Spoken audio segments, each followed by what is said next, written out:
Hello നമസ്കാരം. ഇന്നത്തെ എപ്പിസോഡിൻ്റെ സ്റ്റോറിയാണ് കേട്ടോ പറയാൻ പോകുന്നത്. അപ്പോൾ എല്ലാവരും സ്റ്റോറി മുഴുവനായിട്ട് കേൾക്കുക. അങ്ങനെ ഇന്നത്തെ എപ്പിസോഡിൽ നമ്മൾ ആദ്യം തന്നെ കാണിക്കുന്നത് ബാലചന്ദ്രൻ ഗംഗാധര മേനോനെ കൂട്ടിയിട്ട് ഒരു ഹോട്ടലിൽ പോയിട്ട് റൂം എടുത്തിട്ട് കാര്യങ്ങളൊക്കെ സംസാരിക്കുന്നതാണ്. ബാലചന്ദ്രൻ പറയുന്നുണ്ട്, ഗംഗേട്ട, എനിക്ക് രണ്ട് ചോദ്യങ്ങളാണ് ചോദിക്കാനുള്ളത്. അതിലാദ്യത്തെ ചോദ്യം ഇതാണ്: എന്നെ വിവാഹം കഴിക്കുന്നതിന് മുൻപ്, ഞാനുമായിട്ടുള്ള വിവാഹത്തിന് മുൻപ് വൈജയന്തി ഒരു പെൺകുഞ്ഞിനെ പ്രസവിച്ചിരുന്നോ എന്ന് ചോദിക്കുകയാണ്. ഈ ചോദ്യം കേട്ടതും ഗംഗാധര മേനോൻ ആകെ ഷോക്കായിട്ട് പോവുകയാണ്. ബാലേന്ദ്ര, നീ എന്തായി പറയുന്നത് എന്ന് ചോദിക്കുകയാണ്. ഗംഗേട്ട എന്ന് പറഞ്ഞിട്ട് ബാലചന്ദ്രൻ വീണ്ടും പറയുന്നുണ്ട്, ഞാൻ ചോദിച്ചതിന് ഗംഗേട്ട ഉത്തരം പറ, ഒരുപാട് എക്സ്പ്രഷനൊന്നും ഇടേണ്ട എന്നൊക്കെ പറയാണ്. അപ്പോൾ പെട്ടെന്ന് തന്നെ ഗംഗാധര മേനോൻ ബാലചന്ദ്രൻ്റെ അടുത്തേക്ക് വരുന്നുണ്ട്. ബാലചന്ദ്രനോട് ചോദിക്കുന്നുണ്ട്, എന്താ ബാലേന്ദ്ര നീ ഇങ്ങനെയൊക്കെ പറയുന്നത്, എന്താ ഇപ്പോൾ ഉണ്ടായത്, എന്താണ് പ്രശ്നം എന്നൊക്കെ ചോദിക്കുമ്പോൾ, ഗംഗേട്ട, ഞാൻ ഒരേ ഒരു ചോദ്യമേ ഗംഗേട്ടനോട് ഞാൻ ചോദിച്ചുള്ളൂ. ഞാനുമായിട്ട് വിവാഹം കഴിക്കുന്നതിന് മുൻപ് വൈജയന്തി ഒരു പെൺകുഞ്ഞിനെ പ്രസവിച്ചിരുന്നോ എന്ന് മാത്രമാണ് ഞാൻ ചോദിച്ചത്. അതിനുള്ള ഉത്തരമാണ് എനിക്ക് കിട്ടേണ്ടത് എന്ന് പറയുമ്പോൾ ഗംഗാധര മേനോൻ ആകെ പകച്ചു പോവാണ്. നീ എന്തൊക്കെയാണ് ബാലേന്ദ്ര ഈ പറയുന്നത്? നിന്നോട് ഇതൊക്കെ ആര് പറഞ്ഞു? നീ എന്താണ് ഈ ചോദിക്കുന്നത്? നിനക്ക് വല്ല ബോധമുണ്ടോ എന്നൊക്കെ ചോദിക്കുകയാണ് ഗംഗാധര മേനോൻ. നല്ല ബോധത്തോട് കൂടിയിട്ട് തന്നെയാണ് ബാലചന്ദ്രൻ ഇവിടെ നിൽക്കുന്നത്. ഗംഗാധര മേനോനോട് ഞാൻ ചോദിച്ച ചോദ്യത്തിന് ഉത്തരം എനിക്ക് കിട്ടിയില്ല. എനിക്ക് 2 ചോദ്യങ്ങൾക്ക് ഉത്തരം കിട്ടണം. അതിൽ ആദ്യത്തെ ചോദ്യം ഇതാണ്. ഇതിൻ്റെ ഉത്തരം ഗംഗേട്ടൻ എനിക്ക് തന്നേ പറ്റുള്ളൂ. എന്നെ ഒന്നും ഒളിക്കാനായിട്ട് നോക്കണ്ട. എല്ലാ കാര്യങ്ങളും അറിഞ്ഞു വെച്ചിട്ടാണ് ഞാൻ വന്നേക്കുന്നത് എന്നുള്ള ഒരു ബോധ്യം ഗംഗേട്ടന് ഉണ്ടാകണം എന്നൊക്കെ പറയാണ് ബാലചന്ദ്രൻ. ഗംഗാധര മേനോനാണെങ്കിൽ ആകെ പകച്ചിങ്ങനെ നിൽക്കുകയാണ്. ഇതിനിപ്പോൾ എന്ത് മറുപടി കൊടുക്കും? തൻ്റെ പെങ്ങളുടെ ജീവിതത്തെക്കുറിച്ചാണ് ചോദിക്കുന്നത്, തൻ്റെ പെങ്ങളുടെ കഴിഞ്ഞ കാലത്തെക്കുറിച്ചാണ് ചോദിക്കുന്നത്. അപ്പോൾ ആകെ പകച്ചിങ്ങനെ നിൽക്കുമ്പോൾ ബാലചന്ദ്രൻ പറയുന്നുണ്ട്, ഗംഗേട്ടൻ ഒരു മറുപടിയും തന്നില്ലല്ലോ എന്നൊക്കെ ചോദിക്കുമ്പോൾ ഗംഗാധര മേനോൻ ആകെ പതറിപ്പോവാണ്. അങ്ങനെ അവസാനം ബാലചന്ദ്രൻ്റെ നിർബന്ധത്തിന് വഴങ്ങിയിട്ട് ഗംഗാധര മേനോൻ ഇങ്ങനെ ഒരു വിൻഡോൻ്റെ അടുത്ത് ഇങ്ങനെ പോയി കൈവച്ചുകൊണ്ട് നിൽക്കുന്നുണ്ട് കേട്ടോ. ആ സമയത്ത് ബാലചന്ദ്രൻ പറയുന്നുണ്ട്, വൈജ 2-3 വർഷം നിങ്ങളുടെ കൂടെയായിരുന്നു താമസിച്ചത് ആഗ്രയിൽ. മാലതി ഏട്ടത്തിയുടെ പ്രസവത്തിൻ്റെ കാര്യമെന്ന് പറഞ്ഞിട്ടാണ് അങ്ങോട്ടേക്ക് വന്നത്. ആ സമയത്ത് എന്താണ് സംഭവിച്ചത് എന്ന് എനിക്ക് അറിയണം. ആ സമയത്ത് സംഭവിച്ച കാര്യങ്ങൾ കൂടുതലായിട്ടൊന്നും എനിക്ക് അറിയണ്ട. വൈജയ്ക്ക് ഇങ്ങനെ ഒരു ഗർഭം ഉണ്ടായിരുന്നു, അവളൊരു കുഞ്ഞിനെ ജന്മം നൽകിയിരുന്നോ, അത്രമാത്രം എന്നോട് പറഞ്ഞാൽ മതി, ബാക്കിയൊന്നും എനിക്ക് കേൾക്കണ്ട എന്ന് പറയാണ് ബാലചന്ദ്രൻ. എന്ത് മറുപടി പറയണമെന്നറിയാതെ ആകെ പകച്ചിങ്ങനെ നിൽക്കുകയാണ് ഗംഗാധര മേനോൻ. അപ്പോൾ ബാലചന്ദ്രൻ വീണ്ടും ചോദിക്കുന്നുണ്ട്, ഗംഗേട്ടൻ ഇങ്ങനെ ഒന്നും പറയാതെ മിണ്ടാതിരുന്നിട്ട് കാര്യമില്ല. ചോദിച്ച ചോദ്യത്തിന് വ്യക്തമായിട്ടുള്ള സത്യസന്ധമായിട്ടുള്ള ഉത്തരമാണ് എനിക്ക് വേണ്ടത്. എന്നെ എന്തെങ്കിലും പറഞ്ഞ് കബളിപ്പിച്ച് തിരിച്ചയക്കാമെന്ന് കരുതണ്ട. കുറച്ച് കാര്യങ്ങളൊക്കെ അറിഞ്ഞു വെച്ചുകൊണ്ട് തന്നെയാണ് ഞാൻ വന്നേക്കുന്നത് എന്ന് വീണ്ടും പറയുമ്പോൾ, എന്തിനാ ബാലചന്ദ്ര പഴയ കാര്യങ്ങളൊക്കെ ഇങ്ങനെ ചോദിക്കുന്നത്? പഴയ കാര്യങ്ങൾ എനിക്ക് അറിയാൻ വേണം ഗംഗേട്ട, എനിക്ക് അറിയണം. വൈജയ്ക്ക് അവിടെ വെച്ച് ആഗ്രയിൽ വെച്ച് എന്താണ് സംഭവിച്ചത്? നിങ്ങളുടെ കൂടെയായിരുന്നല്ലോ അവൾ താമസിച്ചിരുന്നത്. ആ സമയത്തെ കാര്യങ്ങൾ മാത്രമാണ് എനിക്ക് അവളുടെ ലൈഫിൽ അറിയാത്ത കാര്യമുള്ളൂ.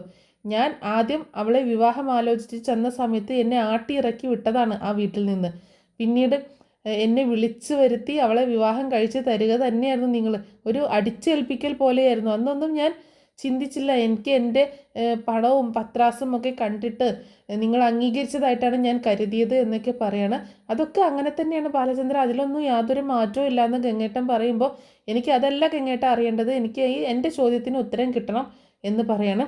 ആ സമയത്ത് ബാലചന്ദ്രനോട് ഗംഗാധര മേനോൻ പറയുന്നുണ്ട്, ശരിയാണ് നീ പറഞ്ഞത്, വിവാഹത്തിന് മുൻപ് അവൾ ഒരു പെൺകുഞ്ഞിനെ പ്രസവിച്ചിട്ടുണ്ടായിരുന്നു എന്ന് പറയാണ്.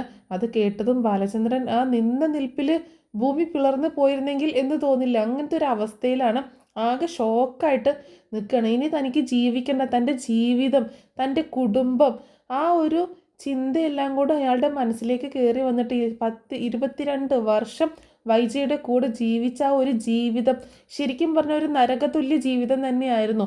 കാരണം ഇത്രയൊക്കെ വൈജ ചെയ്തു വെച്ചിട്ടും വൈജയുടെ അഹങ്കാരം, വൈജയുടെ ആ ഒരു തന്നിഷ്ടം, ഇതൊക്കെ സഹിച്ചും ക്ഷമിച്ചും അവളെ സ്നേഹിച്ച് മക്കളെ ഓർത്ത് അവളോടുള്ള ഇഷ്ടം കൊണ്ടൊക്കെ സ്നേഹിച്ച് കൂടെ ജീവിച്ചിട്ട് തന്നെ ചതിക്കുകയായിരുന്നു എന്ന് അറിയുമ്പോഴുള്ള ആ ഒരു നിമിഷമുണ്ടല്ലോ ബാലചന്ദ്രന്, അത് ഒരിക്കലും സഹിക്കാൻ പറ്റാത്ത, ഒരിക്കലും താങ്ങാൻ പറ്റാത്ത ഒരു വേദനയാണ് ബാലചന്ദ്രന് നൽകുന്നത്. ബാലചന്ദ്രൻ നിന്ന നിൽപ്പിൽ ആകെ തകർന്നു പോവുക കേട്ടോ. ആ സമയത്ത് ഇയാൾ പറയുന്നുണ്ട് 22 വർഷം മുൻപ് 22.5 വർഷം മുൻപ് സംഭവിച്ചു പോയൊരു കാര്യമല്ലേ, അതെന്തിനാണ് ഇപ്പം എടുത്ത് സംസാരിക്കുന്നത് എന്ന് ചോദിക്കുകയാണ് ഗംഗാധര മേനോൻ. ആ സമയത്ത് ബാലചന്ദ്രന് ദേഷ്യം ഇങ്ങോട്ട് വന്നിട്ട് അയാളുടെ കോളറിൽ കയറി പിടിക്കണം ഗംഗേട്ടൻ്റെ. ഒരു കുടുംബം മുഴുവൻ എന്നെ ചതിക്കുകയായിരുന്നില്ല, എല്ലാം അറിഞ്ഞു വെച്ചോണ്ട് എന്നൊക്കെ പറഞ്ഞിട്ട് അയാളെ പിടിച്ച് വലിച്ച് ഒരുപാട് ഇങ്ങനെ തല്ലുന്നൊന്നുമില്ല, പക്ഷെ അയാളുടെ കോളറിനൊക്കെ കുത്തി പിടിച്ചിട്ട് ഇങ്ങനെ സംസാരിക്കുന്നുണ്ട്. ഒരു കുടുംബം മുഴുവൻ 22.5 വർഷം എന്നെ ചതിക്കുകയായിരുന്നു, പെങ്ങളും ചേട്ടന്മാരും അച്ഛനും അമ്മയും എല്ലാവരും ചേർന്ന് എന്നെ വഞ്ചിക്കുകയായിരുന്നു. ഞാൻ എത്രയൊക്കെ ആത്മാർത്ഥമായി സ്നേഹിച്ചിട്ടും എനിക്ക് കിട്ടിയത് വെറും അവഗണനയും വഞ്ചനയും കുറ്റപ്പെടുത്തലുകളും പഴിചാരലുകളും മാത്രമാണ്. നിങ്ങളുടെ പെങ്ങളെ ഞാൻ എന്തോരം സ്നേഹിക്കുന്നു, അതിൻ്റെ ഒരു അംശം പോലും ഇത്രയും നാളും ഇത്രയൊക്കെ ചെയ്തു വെച്ചിട്ടും അവളിൽ നിന്ന് എനിക്ക് കിട്ടിയിട്ടില്ല.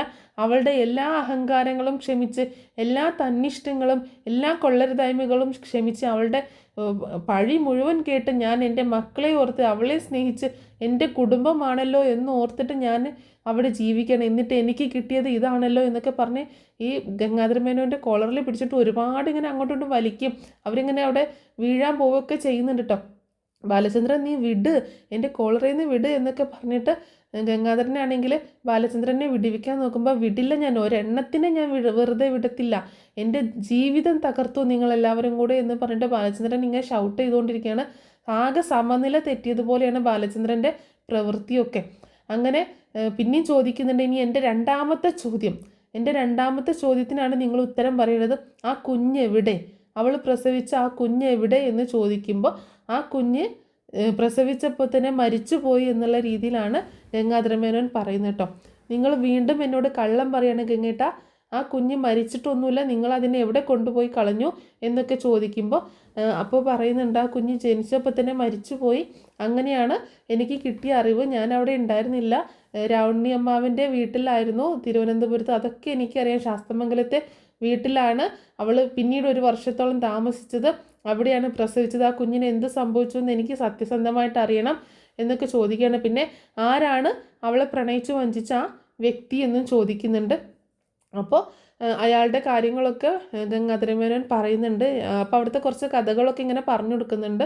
ആ സമയത്ത് എന്താണ് സംഭവിച്ചത് എന്നുള്ള കുറച്ച് ഡീറ്റെയിൽ ആയിട്ട് പറയുന്നുണ്ട് കേട്ടോ. ആ സമയത്ത് എൻ്റെ അസിസ്റ്റൻ്റായിട്ട് എൻ്റെ താഴെ കീഴുദ്യോഗസ്ഥനായിട്ടുണ്ടായിരുന്ന സ്റ്റാൻലി എന്ന് പറഞ്ഞ ഒരു പട്ടാളക്കാരനുമായിട്ട് അവൾ പ്രണയത്തിലായിരുന്നു. ഞങ്ങൾ ആദ്യമൊന്നും ഇക്കാര്യം അറിഞ്ഞിരുന്നില്ല, പക്ഷേ പിന്നീട് അവളെ കുറേ പിന്തിരിപ്പിക്കാനൊക്കെ നോക്കി. പിന്നീട് ഞങ്ങൾ ഡൽഹിയിലേക്ക് മാറ്റം കിട്ടിപ്പോയ സമയത്ത് അവൾ അയാളുമൊത്ത് അവിടെ താമസിക്കുകയായിരുന്നു. പിന്നീടാണ് മനസ്സിലായത് അത് അവൾ ഗർഭിണിയായിരുന്നു എന്നുള്ള കാര്യം. പിന്നീട് അയാൾ നാട്ടിൽ പോയതിന് ശേഷം വന്നില്ല. ആ സമയത്ത് അച്ഛനും അമ്മയും ചേട്ടനും ശിവേട്ടനും ഒക്കെ വന്നിട്ട് കൂട്ടിക്കൊണ്ട് പോവുകയാണ് ചെയ്തത്. രാവണ്യമ്മാവൻ്റെ വീട്ടിലേക്കാണ് കൊണ്ടുപോയത് എന്നൊക്കെയുള്ള കാര്യങ്ങൾ പറയണം. എല്ലാം കേട്ട് ആകെ ഒരു തകർന്ന മനുഷ്യനെ പോലെ ഇരിക്കുകയാണ് ബാലചന്ദ്രൻ. ഇനി എന്ത് ചെയ്യും, ഇനി എങ്ങനെ മുന്നോട്ട് ജീവിക്കും, ഇനി വൈജയോടൊത്ത് എങ്ങനെ ജീവിക്കും, ഇനി എന്തൊക്കെ, അങ്ങനെയുള്ള ഒരുപാട് ചിന്തകളാണ് ബാലചന്ദ്രനെ അലട്ടുന്നത്. ആ സമയത്ത് ഗംഗാധര മേനോൻ പറയുന്നുണ്ട്, എല്ലാം കഴിഞ്ഞു പോയില്ലേ ബാലചന്ദ്ര, ഇത്രയും വർഷങ്ങളായില്ലേ, ഇപ്പോൾ നിങ്ങൾ ഒരുമിച്ച് ജീവിക്കാൻ തുടങ്ങിയിട്ട് 22.5 വർഷമായില്ലേ, അതിൽ 3 മക്കളില്ലേ, അവരുടെ കാര്യങ്ങളൊക്കെ ഇല്ലേ എന്നൊക്കെ ചോദിക്കുമ്പോൾ എൻ്റെ മക്കളെ ഓർത്ത് മാത്രമാണ് ഗംഗേട്ട ഞാൻ അവളുടെ കൂടെ ഇന്നും ജീവിക്കുന്നത്. അവളുടെ അഹങ്കാരവും അവളുടെ വലിയ കൊമ്പത്തെ വർത്താനമൊക്കെ കേട്ടിട്ടുണ്ടെങ്കിൽ വേറെ ആരാണെങ്കിലും ഇട്ടിട്ട് പോകും. ഇത്രയൊക്കെ ചെയ്തു വെച്ചിട്ടും അവൾ എന്നോട് കാണിക്കുന്ന ഒരു ഇറ്റ് സ്നേഹം അവൾ എന്നോട് ഇന്ന് വരെ കാണിച്ചിട്ടില്ല. വെറും അഹങ്കാരവും തന്നിഷ്ടവും അല്ലാണ്ട് പൊങ്ങച്ചോ അല്ലാണ്ട് വേറെ ഒരിറ്റ് സ്നേഹം ഇതുവരെ എന്നോട് കാണിച്ചിട്ടില്ല. അവൾക്ക് വേണ്ടി ഇനി എന്നോട് വാദിക്കാനായിട്ട് വരണ്ട എന്നൊക്കെ പറഞ്ഞ് ബാലചന്ദ്രൻ ഒരുപാട് ഷൗട്ട് ചെയ്യുന്നുണ്ട് ഗംഗാധരൻ്റെ അടുത്ത്. അങ്ങനെ എല്ലാ കാര്യങ്ങളും മനസ്സിലാക്കുകയാണ്. പിന്നീട് അവർ അവിടെ നിന്ന് തിരിച്ച് വീട്ടിലേക്ക് തന്നെ പോകുന്നുണ്ട് കേട്ടോ. അപ്പോൾ പിറ്റേ ദിവസമാണല്ലോ ഇത് നടക്കുന്നത്. പിറ്റേ ദിവസം രാവിലെയാണല്ലോ ബാലചന്ദ്രൻ അവിടെ എത്തിയേക്കുന്നത്. അങ്ങനെ പിറ്റേ ദിവസം അന്ന് ഹോട്ടലിൽ നിന്ന് തിരിച്ച് ബാലചന്ദ്രൻ വാ നമുക്ക് പോവാം, അപ്പോൾ ഭക്ഷണം വരുന്നുണ്ട് ആ സമയത്ത് കേട്ടോ. അപ്പോൾ എനിക്കൊന്നും വേണ്ട, എനിക്ക് കഴിക്കേണ്ട എന്ന് പറഞ്ഞിട്ട് ബാലചന്ദ്രൻ ഭക്ഷണമൊന്നും കഴിക്കാതെ നിൽക്കുമ്പോൾ എന്നാ വാ നമുക്ക് പോവാം എന്ന് പറയുമ്പോൾ ഞാൻ ഇല്ല വീട്ടിലേക്കില്ല എന്ന് പറയുമ്പോൾ നിൻ്റെ വണ്ടി അവിടെയല്ലേ കിടക്കുന്നത്, വണ്ടി എടുക്കണ്ടേ എന്നൊക്കെ പറയണം. അങ്ങനെ പിന്നീട് ഗംഗാധരൻ്റെ കൂടെ കാറിൽ കയറിയിട്ട് വീട്ടിലേക്ക് പോകുന്നുണ്ട്. പക്ഷേ വീട്ടിലെത്തിയ ഉടനെ തന്നെ ബാലചന്ദ്രൻ വണ്ടി എടുത്തുകൊണ്ട് അവിടെ നിന്ന് പോവുകയാണ്. പിന്നെ അവിടെ നിൽക്കുന്നില്ല കേട്ടോ. അങ്ങനെ ബാലചന്ദ്രൻ അവിടെ നിന്ന് പോകുന്നുണ്ട്.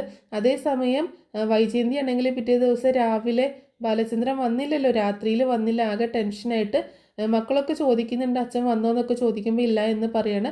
വൈജയന്തി പെട്ടെന്ന് കാർ എടുത്തിട്ട് ടെക്സ്റ്റൈൽസിലേക്കും അതുപോലെ ഇങ്ങോട്ടേക്ക് പോകുന്നുണ്ട്, നമ്മുടെ ജ്വല്ലറി ഷോപ്പിലേക്കൊക്കെ പോയി അന്വേഷിക്കാനായിട്ട് ഇറങ്ങി തിരിക്കുകയാണ്. ബാലചന്ദ്രനെ കുറിച്ച് ഒരു വിവരവും ഇല്ലാഞ്ഞിട്ട്. അതുപോലെ മനുവിനെയും വിളിക്കുന്നുണ്ട്. മനു പറയുന്നുണ്ട് ഒരു വിവരം കിട്ടിയില്ല എൻ്റെ, ഞാനൊന്നുകൂടെ അന്വേഷിക്കുന്നുണ്ട് എന്നൊക്കെ പറയുകയും ചെയ്യുന്നുണ്ട്. അതുപോലെ അലീനയാണെങ്കിൽ ആകെ വിഷമത്തിലാണ്, ബാലചന്ദ്രനെ കുറിച്ച് ഒരു വിവരവും ഇല്ലാഞ്ഞിട്ട്. പിന്നീട് കാണിക്കുന്നത് നമ്മുടെ ഗംഗാധര മേനോൻ തന്നെയാണ്. ഗംഗാധര മേനോൻ അയാളെ വൈഫ് മാലതി ചോദിക്കുന്നുണ്ട് എന്താണ് ബാലചന്ദ്രൻ പെട്ടെന്ന് പോയത്, ഇങ്ങോട്ട് കയറിയില്ലല്ലോ എന്നൊക്കെ പറയുമ്പോൾ അയാൾ വന്നത് കുറച്ച് കാര്യങ്ങൾ അറിയാനായിരുന്നു എന്ന് പറയുമ്പോൾ എന്താണ് ഗംഗേട്ട എന്ത് പറ്റിയെന്നൊക്കെ ചോദിക്കുകയാണ്. അയാൾ കുറച്ച് കാര്യങ്ങളൊക്കെ അറിഞ്ഞിട്ടാണ് വന്നത്, വൈജയുടെ എല്ലാ കാര്യങ്ങളും അറിഞ്ഞിട്ടാണ് വന്നത്, അതിനെപ്പറ്റി അന്വേഷിക്കാനാണ് എൻ്റെ അടുത്ത് വന്നത് എന്ന് പറയണം. ബാലചന്ദ്രൻ എല്ലാ കാര്യങ്ങളും അറിഞ്ഞു എന്ന് ചോദിക്കുമ്പോൾ അതെ എല്ലാ കാര്യങ്ങളും അറിഞ്ഞു. അപ്പോൾ ആഗ്രയിലെ കാര്യങ്ങളും ശാസ്ത്രമംഗലത്തെ കാര്യങ്ങളും ഒക്കെ അറിഞ്ഞു എന്ന് ചോദിക്കണം. എല്ലാം അറിഞ്ഞു എന്ന് പറയണം. അപ്പോൾ അയാൾ എന്താ ചോദിച്ചതെന്ന് ചോദിക്കുമ്പോൾ അവൾ ഒരു കുഞ്ഞിനെ പ്രസവിച്ചിരുന്നോ എന്നുള്ള കാര്യം ചോദിച്ചു. എന്നോട് ഓപ്പണായിട്ട് ചോദിക്കുകയാണ് ചെയ്തത്. അപ്പോൾ അയാളെല്ലാം അറിഞ്ഞിട്ടാണ് വന്നേക്കുന്നത്. എല്ലാവരും ചേർന്ന് അയാളെ ചതിക്കുകയായിരുന്നു, വഞ്ചിക്കുകയായിരുന്നു എന്ന് പറഞ്ഞ് ഒരുപാട് പ്രശ്നം ഉണ്ടാക്കി എന്നൊക്കെയുള്ള കാര്യങ്ങൾ പറയാണ്. ആ സമയത്ത് മാലതി പറയുന്നുണ്ട് ഇനിയിപ്പോൾ നമ്മൾ എന്ത് ചെയ്യും, വൈജ ഇത് അറിയണ്ടേ, വൈജ ഇത് അറിയിക്കണ്ടേ, വൈജ ഇത് അറിഞ്ഞാൽ അതിനേക്കാളും വലിയ പ്രശ്നം ഉണ്ടാവുമല്ലോ എന്ന് പറയുമ്പോൾ വൈജ ഇതിപ്പോൾ നമ്മൾ എങ്ങനെ അറിയിക്കും, വൈജ അറിയിക്കുന്നതായിരിക്കില്ലേ നല്ലത്, ബാലചന്ദ്രൻ എല്ലാം അറിഞ്ഞ കാര്യം വൈജയ്ക്ക് ഒരു മുൻകരുതൽ കൊടുക്കുന്നതല്ലേ നല്ലത് എന്നൊക്കെ ഗംഗാധരൻ പറയുമ്പോൾ അതൊന്നുമല്ല ഗംഗേട്ട ഏറ്റവും കൂടുതൽ പ്രശ്നം ഉണ്ടാവാൻ പോകുന്നത്, ബാലചന്ദ്രൻ ഇപ്പോൾ ഇത്രയൊക്കെയല്ലേ പ്രശ്നങ്ങൾ ഉണ്ടാക്കിയുള്ളൂ, ഇത് ബാലചന്ദ്രൻ അറിഞ്ഞു കഴിഞ്ഞാൽ വൈജ ഉണ്ടാക്കാൻ പോകുന്ന പ്രശ്നങ്ങൾ വളരെ ഭീകരമായിരിക്കും, അതൊരു കോളിളക്കം തന്നെ സൃഷ്ടിക്കും. അതായത് തൽക്കാലം നമുക്ക് വൈജ ഇത് അറിയിക്കണ്ട എന്ന് മാലതി പറയണം. അറിയിക്കാതിരുന്നാൽ എന്താ ചെയ്യുക എന്ന് ചോദിക്കുമ്പോൾ തൽക്കാലം നമുക്ക് വൈജ ഇതൊന്നും അറിയിക്കേണ്ട, ബാലചന്ദ്രൻ അറിഞ്ഞത് ബാലചന്ദ്രൻ തന്നെ പറയുമ്പോൾ പറയട്ടെ, നമ്മളൊന്നും അറിയിക്കേണ്ട, അങ്ങനെ അറിയിച്ചു കഴിഞ്ഞ് കഴിഞ്ഞാൽ വൈജ എങ്ങനെ പ്രതികരിക്കും എന്ന് നമുക്കറിയില്ല, ഒരു പക്ഷേ അവൾ അവളുടെ ജീവിതം തന്നെ അവസാനിപ്പിച്ചേക്കാം, അല്ലെങ്കിൽ എങ്ങോട്ടെങ്കിലും വീട്ടിൽ നിന്ന് ഇറങ്ങിപ്പോയേക്കാം.